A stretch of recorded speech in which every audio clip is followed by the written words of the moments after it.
face showed no wrinkles. "It's fine," Mr. Snagadir said, his lips cresting in a small smile. He was a demanding man to work for, but not unreasonable and certainly not unkind. It made the fact that he was currently murdering thousands of people all over the galaxy in revenge seem not so bad. Wait, that didn't feel right. "Miss Heary is a trusted ally to the cause who has proven herself many times over the last half-year. She has no Jupiterian blood, so I'm sure she's a little taken aback by all that's gone on. Isn't that right, Miss Heary?" Lucinda nodded emphatically and realized that she was writing down Mr. Snagadir's excuses for her on her notepad, which seemed pointless. Also, she'd spelled Jupiterian wrong. Not a word she was used to writing. "Yes, sir," she said. "I am fully behind the Jupiterian cause." The statement was true, of course. There was something about being on the moral high ground that Lucinda enjoyed, particularly because she'd always disapproved of the way the Jupiterians had been forced to scatter when mankind had traveled to the Fortuna Stultus galaxy. Of course, it had supposedly been the scientifically ambitious Jupiterians' fault for collapsing the Milky Way in the first place, but those were small details. "See," Mr. Snagadir said, gesturing to the other three people at the table, Sarah Al-Shazari, General Zinder, and Dr. Maddock. "No problems. Now, perhaps for my intern's edification, we could quickly recap the status of our plans. General Zinder, if you would."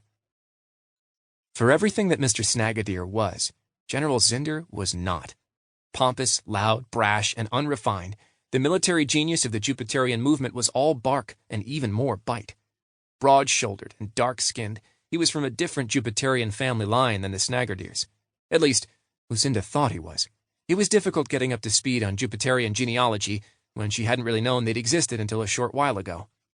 General Zinder looked at her, clearly upset with having to repeat himself, and Lucinda made a great show of staring at her notebook.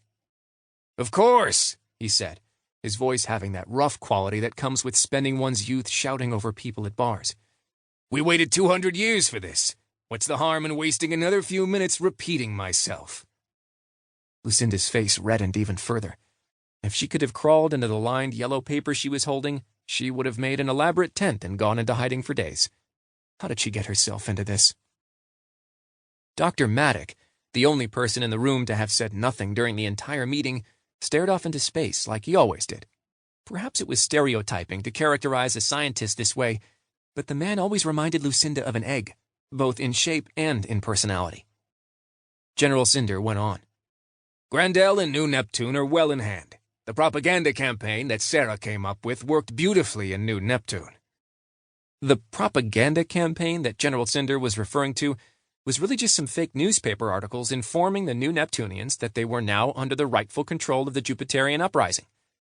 New Neptunians were notoriously both gullible and averse to any sort of conflict. Composed of immigrants from former communist countries on old Earth, they were mostly used to life being terrible and thought doing anything about it was a waste of their time and effort. "Grandel's planetary governments are well aware of the sway that we hold in their system," the general said. "At any point, simply freezing the assets we control would cause their entire societal structure to collapse. They're playing nice for now, but I still suggest setting up a network of regional ambassadors to keep them in line." He grinned.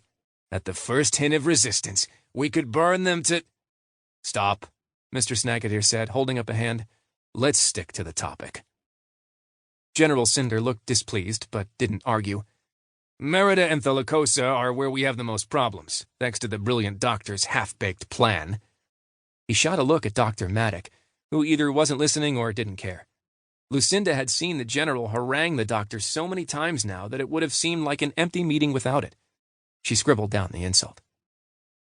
"The good doctor's experiments with artificial intelligence aren't the only reason things have failed to take shape in those two systems," Mr. Snagadir said.